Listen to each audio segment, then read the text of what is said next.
بسم اللہ الرحمن الرحیم الحمد للہ نحمده ونستعینه ونستغفره ونعوذ باللہ من شرور انفسنا ومن سیئات اعمالنا من يهده الله فلا مضل له ومن يضلل فلا هادي له ونشهد ان لا اله الا الله وحده لا شريك له ونشهد أن محمدًا عبده ورسوله صلى الله عليه وعلى آله وأصحابه وأهل بيته وبارك وسلم تسليمًا كثيرًا أما بعد. قال الله تعالى في القرآن المجيد والفرقان الحميد بسم الله الرحمن الرحيم قل إن كنتم تحبون الله فاتبعوني يحببكم الله وَيَغْفِرْ لَكُمْ ذُنُوبَكُمْ وَاللَّهُ غَفُورٌ رَحِيمٌ.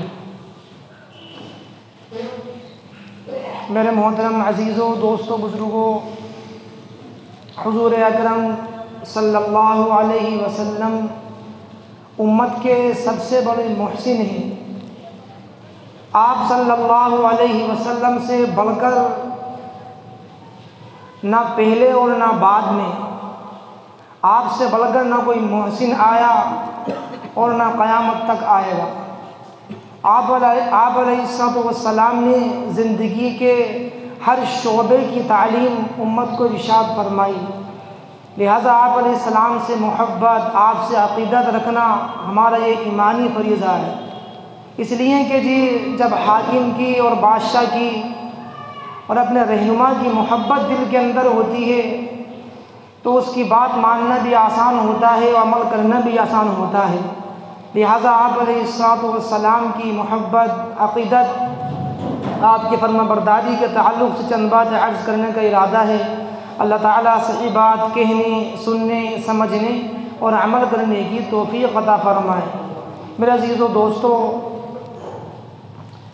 حدیث شریف کے اندر آتا ہے کہ فرمایا آپ علیہ السلام نے لا یؤمن احدکم حتی اکون احب الیہ من والدہ وولدہ والناس اجمعین، کہ تم میں سے کوئی کامل ایمان والا نہیں ہو سکتا اس وقت تک جب تک کہ میں اس کو اپنی جان سے زیادہ، اپنے والدین سے زیادہ اور تمام لوگوں سے زیادہ محبوب نہ ہو جاؤں. یعنی ایمان مکمل نہیں ہو سکتا اس وقت تک جب تک کہ آپ علیہ السلام کی محبت ہمارے دلوں کے اندر دنیا کی ہر چیز سے زیادہ نہ ہو جائے. دنیا کے ہر کام سے زیادہ آپ علیہ السلام کی محبت دل کے اندر ہوگی تبھی ایمان کی تکمیل ہوگی، ورنہ ایمان اور ناقص اور ادھورا رہے گا. اللہ فرماتا ہے قل ان کنتم تحبون اللہ فاتبعونی یحببکم اللہ. اللہ فرماتا ہے نبی جی آپ کہہ دیجئے کہ اگر لوگ یہ چاہتے ہیں کہ وہ اللہ کا قرب حاصل کریں، اللہ کا تقوی حاصل کریں، اور کوئی یہ چاہے کہ اسے اللہ سے محبت ہو جائے، اللہ اس سے محبت کرنے لگے، تو فرمایا تحبونی، تم مجھ سے محبت کرو، فاتبعونی، میری اتباع کرو، میری اطاعت کرو، یحببکم اللہ، اللہ تعالیٰ تم سے محبت کرنے لگے گا، اللہ تعالیٰ تمہیں اپنا محبوب بنا لے گا. اور اللہ تعالیٰ واللہ غفور الرحیم، گناہوں کو معاف کرنے والا اور گناہوں کو بخشنے والا ہے. اور ایک حدیث میں ایک صحابی نے پوچھا اللہ کے نبی سے متی الساعۃ یا رسول اللہ، اے اللہ کے رسول قیامت کب آئے گی؟ آپ نے فرمایا ما اعددت لہا، تم نے قیامت کے لیے تیاری کیا کر رکھی ہے؟ صحابی نے عرض کیا لا شیء الا انی یحب اللہ احب اللہ ورسولہ. صحابی نے کہا اللہ کے رسول، میرے پاس کوئی اعمال کا ذخیرہ تو نہیں ہے، میرے پاس کوئی بڑے اعمال تو نہیں، میں نے کوئی تیاری نہیں کر رکھی. ہاں صرف ایک بات ہے کہ میں اللہ سے اور اللہ کے رسول سے محبت کرتا ہوں اور دل سے محبت کرتا ہوں. آپ نے فرمایا انت مع من احببت، کہ تم اسی کے ساتھ ہوگے جس سے تم محبت کرتے ہو. انت مع من احببت۔ میرے عزیزو دوستو، اگر انسان دنیا کے اندر اللہ اور اس کے رسول سے محبت کرے گا تو قیامت کے دن اللہ تعالی حشر بھی انہی کے ساتھ کریں گے۔ اور اگر ہماری محبتیں، ہماری کاوشیں اور ہماری صبح سے شام تک کی ساری کوششیں مال جمع کرنے کے لیے اور دنیا کے حاصل کرنے کے لیے ہوئی، صرف بیوی بچوں کا پیٹ پالنے کے لیے، تو فرمایا کہ پھر اللہ تعالیٰ اللہ کے رسول کے ساتھ میں حشر نہیں ہوگا۔ انت مع من احببت، فرمایا اللہ نبی نے کہ جس کے ساتھ تم محبت کرتے ہو تمہارا حشر بھی اسی کے ساتھ ہوگا۔ اگر تمہاری محبتیں مال کے ساتھ ہیں، اگر تمہاری محبتیں زمینوں اور جاگیروں کے ساتھ ہیں، تو پھر تمہارا حشر بھی فرعون کے ساتھ اور قارون کے ساتھ اور اللہ کے جو نافرمان گزرے ہیں ان کے ساتھ تمہارا حشر ہوگا۔ صحابہ کرام کو اللہ کے نبی سے کیسی بالغانہ محبتیں تھیں کہ ہم لوگ بارہا ان واقعات کو پڑھتے ہیں اور سنتے ہیں کہ صحابہ کرام کو اتنا گوارا نہیں تھا کہ اللہ کے رسول کے پیر میں کانٹا بھی چبھے اور صحابہ کرام اپنے گھروں کے اندر بیٹھے رہے۔ تمام صحابہ کو حضور سے محبت تھی، لیکن سب سے زیادہ محبت ابوبکر صدیق رضی اللہ عنہ کی تھی کہ آپ علیہ السلام نے جب سامان منگایا جنگ بدر کے موقع پر تو صحابہ اکرام بہت سامان لے کر آئے، کوئی کیا لے کے آیا، کوئی مال لے کے آیا، کوئی دیگر اسباب لے کر آیا، کوئی سواری لے کر آیا۔ ابوبکر صدیق رضی اللہ عنہ نے اپنے تمام گھر کا سامان صاف کر کے وہ آپ کی خدمت کے اندر لا کر ڈال دیا۔ حضرت عمر رضی اللہ عنہ نے اپنے گھر کا نصف سامان لا کر آپ علیہ السلام کی خدمت کے اندر پیش کر دیا کہ ایسی آپ علیہ السلام سے محبت۔ جب ہجرت کا موقع آیا، جب آپ علیہ السلام کو مدینہ منورہ جانے کا حکم دیا گیا تو ابوبکر صدیق نے 2 سواریوں کو تیار کیا تھا، جن کو خصوصاً اللہ کے نبی کے لیے تیار کیا تھا کہ آپ علیہ السلام جب مدینہ منورہ جائیں گے ہجرت کر تو میں آپ کو یہ ہدیہ کروں گا۔ لہٰذا آپ علیہ السلام کس طریقے سے وہ جائے ہم بارہا سنتے ہیں۔ روایت میں آتا ہے کہ ابوبکر صدیق کبھی آپ علیہ السلام کے آگے چلتے، کبھی آپ علیہ السلام کے پیچھے چلتے۔ حضور نے اس کی وجہ پوچھی تو فرمایا اللہ کے رسول، جب مجھے خطرہ محسوس ہوتا ہے کہ آپ پر دشمن آگے سے حملہ کرے گا تو میں آگے چلتا ہوں، جب مجھے خطرہ محسوس ہوتا ہے کہ دشمن آپ کے پیچھے سے حملہ کرے گا تو میں آپ کے پیچھے سے حملہ کروں گا۔ یہ کیسی بالغانہ محبت کہ جب ابتدائی اسلام میں آپ علیہ السلام نے دعوت کا کام شروع کیا تو ابوبکر صدیق رضی اللہ عنہ وہ شخصیت ہیں کہ جو سب سے پہلے مردوں کے اندر ایمان لائے تھے۔ جب مسلمانوں کی تعداد کچھ زیادہ ہو گئی، 39 کے قریب ہو گئی، تو ابوبکر نے کہا اللہ کے رسول آپ ہمیں اجازت دیں کہ ہم کھلم کھلا اور اعلانیہ کفار کے سامنے اسلام کی دعوت پیش کریں۔ آپ کا اصرار تھا، آپ نے منع کیا، لیکن ابوبکر کی اصرار پر آپ نے کہا ٹھیک ہے۔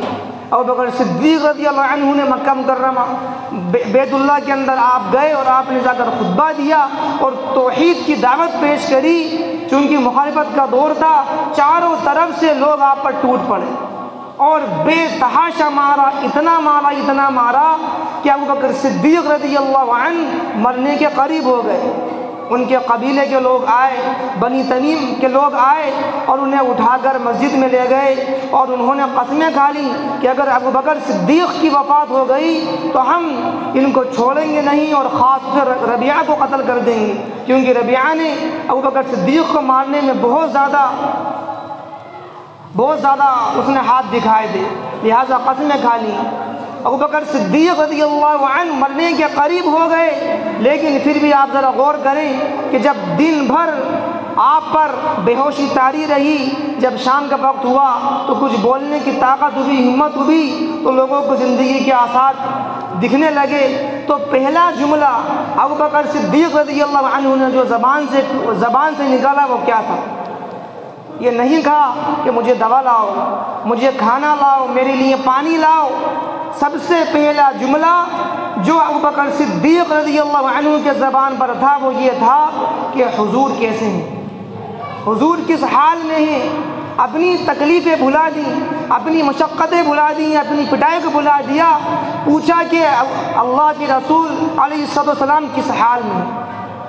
ان کے قبیلے کے لوگ بڑے غصہ ہوئے کہ جن کی وجہ سے آپ کی یہ حالت ہوئی اسی کو آپ یاد کرتے ہیں۔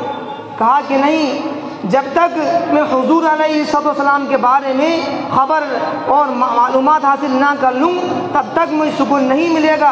ان کی والدہ ام جمیل نے کہا کہ کچھ کھا لو، کچھ پی لو۔ کہا میں قسم کھاتا ہوں کہ جب تک حضور کو دیکھ نہ لوں یا حضور کے متعلق احوال دریافت نہ کر لوں، فرمایا کہ نہ کچھ کھاؤں گا نہ کچھ پیوں گا۔ کہ ایسی محبت ابوبکر صدیق رضی اللہ عنہ کے دل کے اندر تھی۔ چنانچہ آپ علیہ السلام کے تعلق سے معلومات کی گئی تو معلوم ہوا کہ آپ ابن ارقم کے گھر کے اندر تشریف فرمائیں اور آپ خیر و عافیت کے ساتھ ہیں۔ ابوبکر صدیق نے کہا کہ میں حضور کو دیکھوں گا اور آپ علیہ السلام کو دیکھ کر ہی میں کچھ کھاؤں گا پیوں گا۔ لہٰذا آپ ابوبکر صدیق کو ان کی والدہ اور ایک اور صحابی ان کو لے کر آپ علیہ السلام کی خدمت میں حاضر ہوئے۔ آپ علیہ السلام کو دیکھا تو آپ علیہ السلام ابوبکر صدیق کو دیکھ کر پھوٹ پڑے اور آپ کے گلے لگ گئے۔ تمام صحابہ نے ابوبکر کی حالت دیکھی کہ خون کے اندر لت پت ہیں، اتنا کفار نے مارا تھا، اتنا مارا تھا کہ روایت میں آتا ہے کہ ابوبکر صدیق کے چہرے اور ناک بگڑ گئے تھے، ان کی نقشہ بگڑ گیا تھا، اس قدر مارا تھا۔ صحابہ کرام ان کو دیکھتے ہی رو پڑے کہ ایسی مشقتیں اور ایسی تکلیفوں کے اندر میرے دوستوں صحابہ نے یہ دین حاصل کیا۔ لہٰذا آپ علیہ السلام کی خدمت میں پہنچ کر آپ کو دیکھا، آپ کی زیارت کری اور اپنی والدہ کی ہدایت کے لیے دعا کری، اور آپ علیہ السلام نے ان کی والدہ کے لیے دعا کی اور ان کو اسلام کی دعوت پیش کری اور انہوں نے اسلام قبول کیا۔ میرے عزیزو دوستو، صحابہ اکرام کو آپ علیہ السلام سے اتنی محبت تھی کہ ہم اس کو الفاظ کے اندر بیان نہیں کر سکتے، اس لیے کہ محبت ایک ایسی چیز ہے جس کا تعلق انسان کے احساسات سے ہوتا ہے، انسان کے جذبات سے ہوتا ہے، الفاظ کے اندر ان کو بیان کرنا ممکن نہیں۔ حضرت زید بن حارثہ رضی اللہ عنہ جو بچپن ہی میں اپنے والدین سے بچھڑ گئے تھے اور غلامی کی زندگی کو بسر کر رہے تھے، اور غلام ہوتے ہوتے حضرت خدیجہ رضی اللہ عنہ کی خدمت کے اندر آئے اور حضرت خدیجہ نے آپ علیہ السلام کو ان کو ہبہ کر دیا، ہدیہ کر دیا۔ ان کا مشہور واقعہ ہے کہ جب ان کے والدین کو پتہ چلا کہ زید بن حارثہ مکہ مکرمہ کے اندر ہیں اور حضور علیہ السلام کی ماتحتی کے اندر ہیں، تو ان کے گھر والے آ گئے اور آ کر ان کے چاچا آئے اور ان کے باپ آئے اور کہا حضور سے کہ محمد آپ کے پاس ہمارا بھتیجا ہے، ہمارا بچہ ہے، آپ جتنے دام مانگیں اور آپ جتنی قیمت مانگیں ہم دینے کے لیے تیار ہیں، آپ ہمارے بچے کو واپس کر دیں۔ قربان جائیں حضور پر، آپ نے کیا ارشاد فرمایا؟ آپ نے فرمایا کہ میں زید کو بلاتا ہوں، اگر زید تمہارے پاس تمہارے ساتھ جانے کے لیے تیار ہو جائے میں تم سے ایک روپیہ نہیں مانگوں گا، میں تم سے کوئی مال کا سوال نہیں کروں گا، لیکن اگر وہ نہیں جانا چاہیں تو میں زبردستی تمہارے حوالے نہیں کروں گا۔ گھر والوں نے سوچا کیا اپنے گھر والوں کے ساتھ میں کون منع کرے گا جانے کے لیے، لہٰذا بلوایا گیا زید کو۔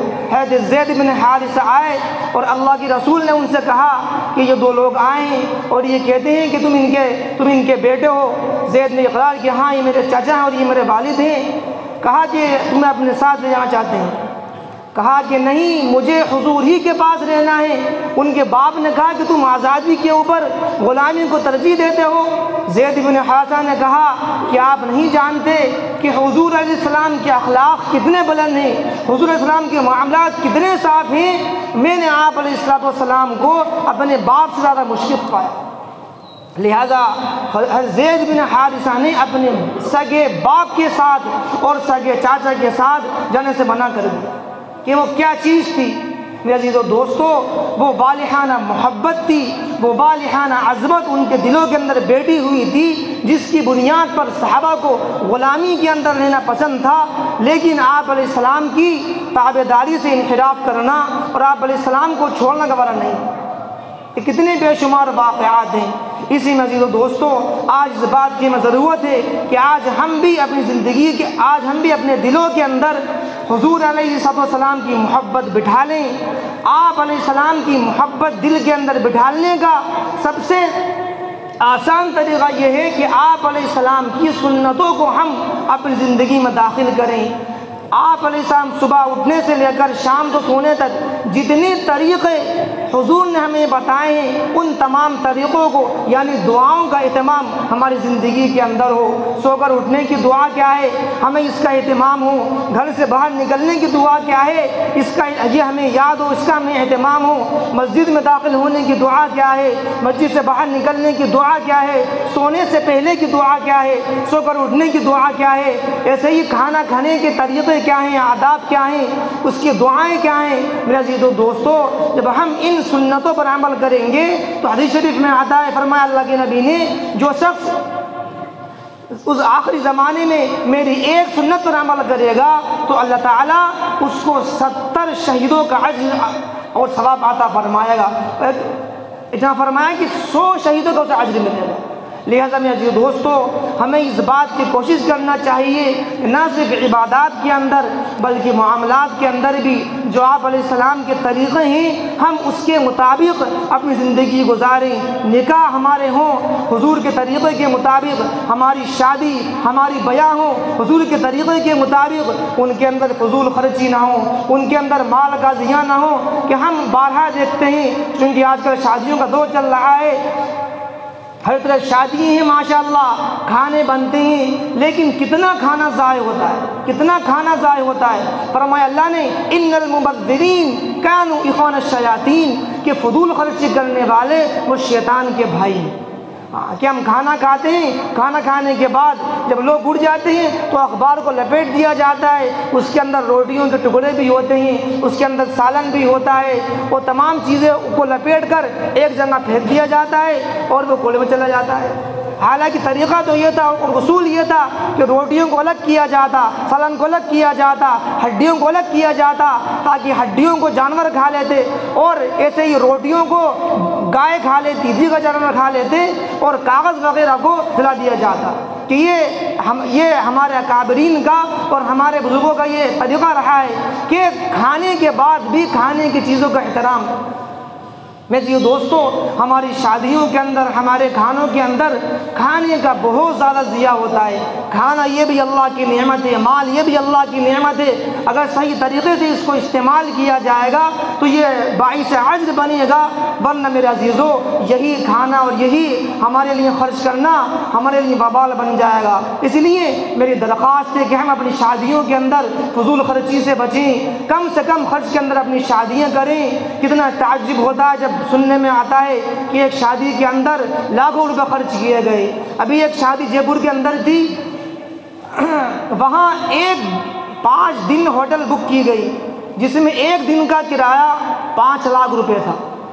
5 لاکھ روپے صرف ایک دن کا کرایہ تھا اور 5 دن وہ ہوٹل بک کی گئی۔ اب غور کریں، ہم 20-25 لاکھ روپے صرف مہمانوں کے ٹھہرنے کے لیے انتظام کیا گیا۔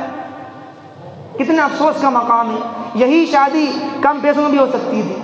اس لیے ہم اس بات کی کوشش کریں کہ ہماری شادی سادگیوں کے ساتھ ہوں، ہماری شادیوں میں ہماری بیاہوں کے اندر فضول خرچی نہ ہو، اسراف نہ ہو، حضور کے طریقوں کے مطابق ہماری شادیاں ہوں، معاملات کے اندر بھی اور معاشرت کے اندر بھی، اخلاقیات کے اندر بھی ہم یہ چیزیں خود بھی سیکھیں، ہم اپنے بچوں کو بھی اس کی تعلیم دیں، حضور کی محبت دل کے اندر بٹھا لیں، ایک ایک سنت کا طریقہ، ایک ایک دعا اپنے بچوں کو بھی سکھائیں تاکہ بڑے ہونے کے بعد ان کے دل میں حضور کی محبت ہو اور ان کے دل کے اندر ایک ایک صوتی محبت ہو۔ اللہ تعالیٰ مجھے بھی آپ کو بھی ان تمام باتوں پر عمل کرنے کی توفیق عطا فرمائے۔ وآخر دعوانا ان الحمد للہ رب العالمین۔